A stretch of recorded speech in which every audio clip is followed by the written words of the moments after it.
సీత ఏం చేస్తున్నావురా? ఏం తెచ్చారన్నా గిట్లొచ్చినావు? పొద్దుగాల ఇంటికి వచ్చిండ్రా? ఏడికైనారా నువ్వు? పొద్దుగాల దీప్తిని స్కూల్ కాడ దింపడానికి పోయింది. ఎల్లుండి ధీరాజ్ గాని బర్త్డే ఉందిరా, పెద్ద ఎత్తున చేస్తున్నావు. నువ్వు ఖచ్చితంగా దగ్గరుండి మరీ చూసుకోవాలిరా. ఈ పిలుపు ఏ మలుపు తిప్పుతుందో. సరే అన్నా, అత్తది.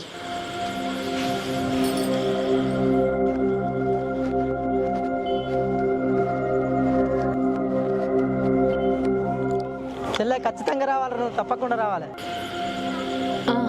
సరే అన్నా, సరే.